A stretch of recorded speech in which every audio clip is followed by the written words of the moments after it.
Ever wonder why some thoughts just stick? No matter how hard you try to push them away, they just keep coming back, louder and more insistent. It's frustrating, right? Well, what if I told you that the very act of fighting those thoughts is actually what's keeping them alive and kicking? Sounds crazy, but stick with me, because in this video, we're uncovering a powerful truth about your mind that could finally set you free from that endless mental loop. You won't want to miss this. All right, so let's get real for a moment. Ever feel like your brain is a relentless radio station stuck on a loop, playing the same old anxieties, frustrations, or what-ifs from the moment you wake up till you try to fall asleep?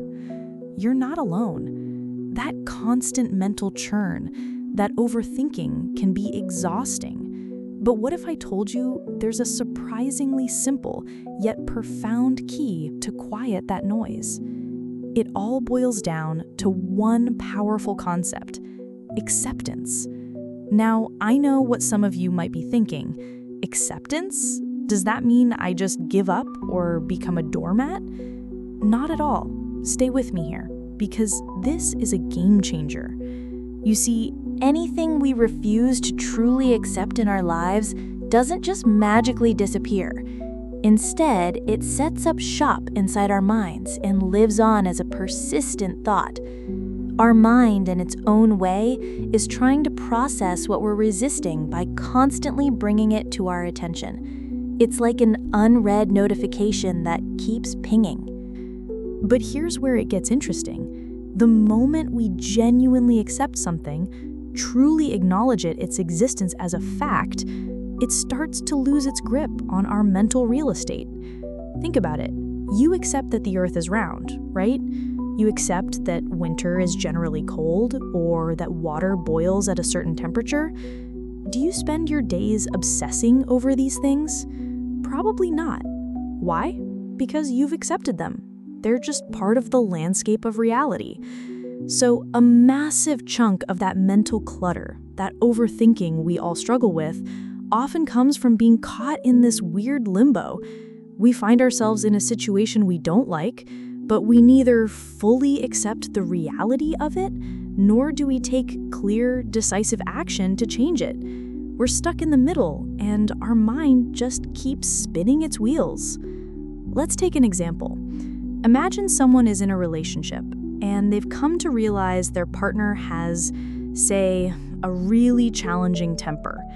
If they neither accept this difficult truth, okay, this is part of who my partner is right now, nor take steps to address it, whether that's seeking counseling, setting boundaries, or even considering if the relationship is sustainable, what happens? Their mind becomes a battleground. They're constantly replaying arguments, imagining future conflicts, or wishing things were different. That, my friends, is overthinking fueled by non-acceptance. And here's a crucial insight. Fighting a thought is like trying to hold a beach ball underwater. The more you resist it, the more forcefully it pops back up. When you internally battle against a reality, when you refuse to accept something, your mind actually amplifies that thought. It keeps replaying it, almost as if it's saying, hey, you need to look at this. You need to acknowledge this.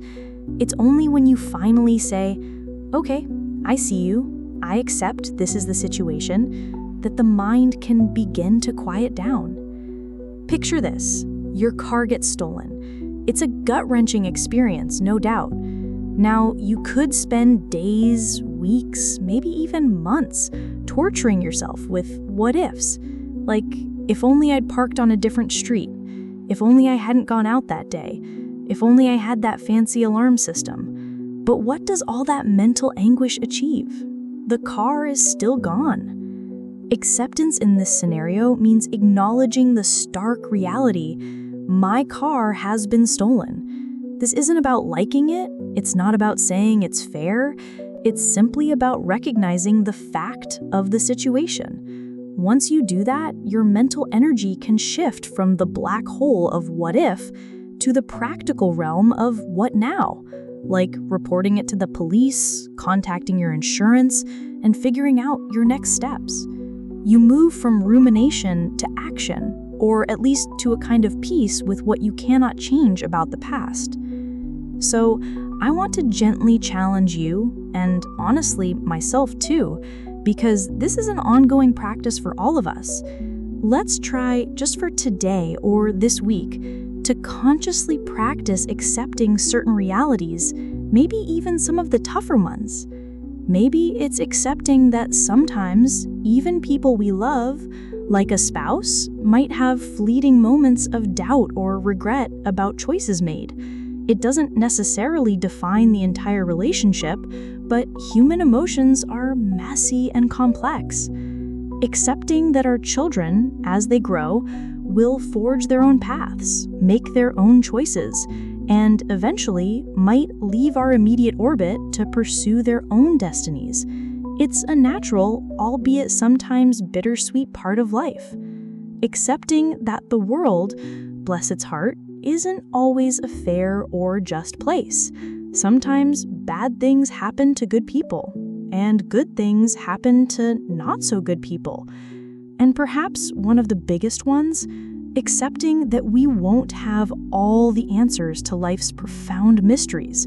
We will likely leave this world with many questions still unanswered, many things unknown. And that, too, is part of the human experience. Making the effort to truly accept a situation, even just once, is so much more effective and peace-inducing than wrestling with it in your mind 1,000 times, only to arrive exhausted and years later at the realization that acceptance was the most sensible path from the very beginning. Remember, acceptance isn't passive resignation or defeat. It's about clearly seeing and acknowledging reality as is. This clarity is what frees up your mental and emotional energy, allowing you to either take effective action where possible or to find a measure of peace with the things you cannot change about the past. It's about choosing your internal peace over an endless internal war.